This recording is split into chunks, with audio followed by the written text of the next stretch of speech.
Channel subscribe کر لیں، bell icon کو پریس کر لیں، آپ کو اپڈیٹس ملتی رہیں گی۔ السلام علیکم ناظرین، چونکہ آپ سب لوگ جانتے ہیں کہ ساہیوال میں سانحہ پیش آیا تھا جس کے نتیجے میں 4 افراد کو قتل کیا گیا تھا۔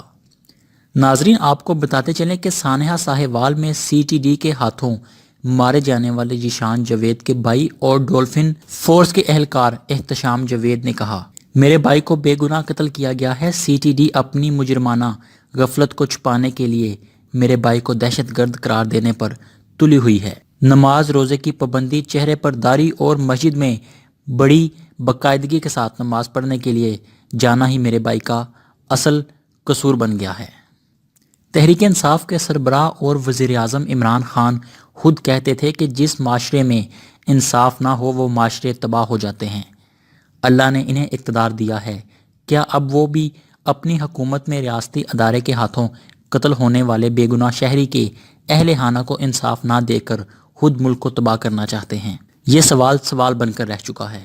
اگر میرے بے گناہ بھائی کو انصاف نہ ملا تو روزہ قیامت حکمران کو کسی صورت معافی نہیں ملے گی۔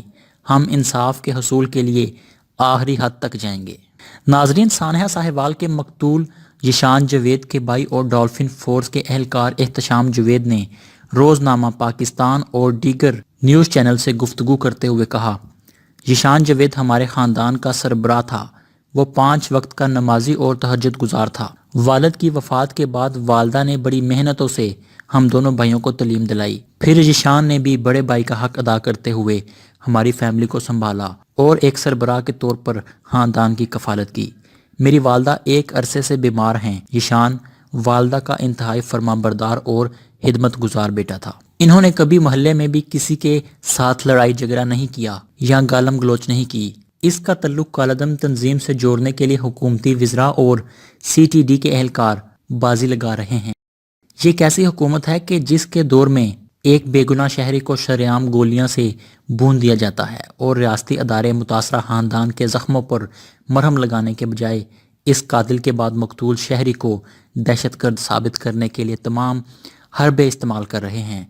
احتشام جاوید کا کہنا تھا کہ ذیشان میرا بھائی تھا، مجھے پتا ہے کہ وہ کیسا انسان تھا یا کن دہشت گردوں سے اس کے تعلقات تھے۔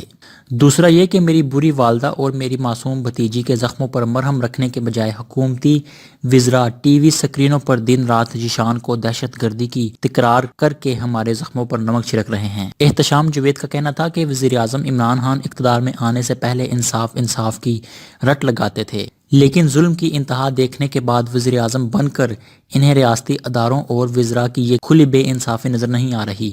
اگر ساہیوال میں وزیر اعظم عمران خان کا بیٹا یہی گاڑی چلا رہا ہوتا تو اب تک فائرنگ والوں کو بھی گرفتار کر لیا جاتا اور انصاف بھی پورا کیا جاتا، ملزموں کو الٹا لٹکا دیا جاتا۔ کیا ذیشان کی جگہ اگر مرنے والا قاسم خان، بلاول بھٹو، جنید صفدر یا حکمران خاندان کا کوئی بیٹا بھتیجا ہوتا تو پھر بھی کیا وزراء مقتول کو دہشت گرد کہہ کر پکارتی؟ انہوں نے کہا کہ اگر میرا بھائی دہشت گرد تھا تو پھر حکومت اور سی ٹی ڈی مجھے بھی مار دے، کیونکہ میں اپنے بھائی کا سہولت کار تھا۔ میری والدہ اور بیوہ بھابھی بھی ذیشان کے سہولت کار ہیں۔ ہم سب کو مار کر یہ قصہ ہی ختم کر دیں۔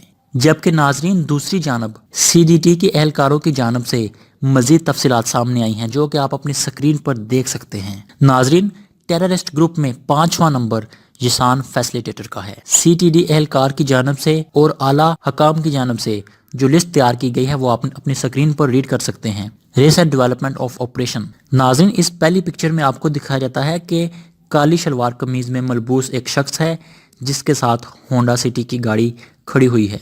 جبکہ ناظرین، آپ اگلی تصاویر میں دیکھ سکتے ہیں کہ recent development of operational same car identified near P T V booster Multan before shooting inspector Umar. جبکہ ناظرین، دوسری پکچر میں same car escaping after killing inspector Yasir in Multan Kent.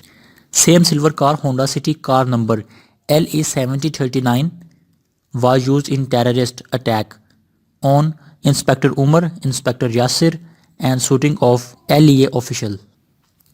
ناظرین، پولیس اہلکار کی جانب سے اگلی پکچر میں آپ دیکھ سکتے ہیں کہ ہونڈا سٹی کار میں سے اسلحہ وغیرہ پولیس نے ریکور کیا، جس میں 6 سوسائڈ جیکٹس ہیں، 24 گرنیڈز اینڈ 2 AK-47 رائفلز۔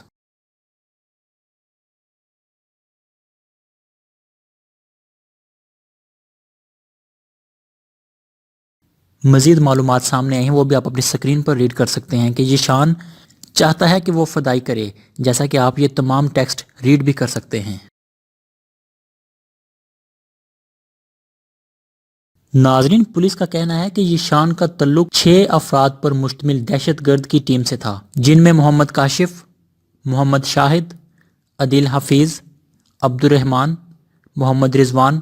تمام کی تفصیلات اور تصاویر آپ کو سکرین پر دکھائی جا سکتی ہیں۔ ناظرین، ویڈیو کے اختتام پر آپ کو بتاتے چلیں کہ پوری عوام کا ایک ہی سوال ہے کہ اگر ذیشان دہشت گرد تھا تو اس کا بھائی احتشام ڈولفن فورس میں کیسے بھرتی ہو گیا؟ پولیس کی تمام ٹیم بھرتی کرنے سے قبل اس کے گھر کی تلاشی بھی لے چکی تھی۔ اگر یہ دہشت گرد ہوتا تو پولیس نے گرفتار کیوں نہیں کیا؟ یہ سوال بن کر رہ گیا ہے۔ ذیشان کے اہل خانہ اس سوال کے جواب کے منتظر ہیں۔ اپنی رائے کا اظہار نیچے کمنٹ میں ضرور کریں، ہمارا چینل سبسکرائب کریں، آپ کو لیٹسٹ اپڈیٹس ملتی رہیں گی۔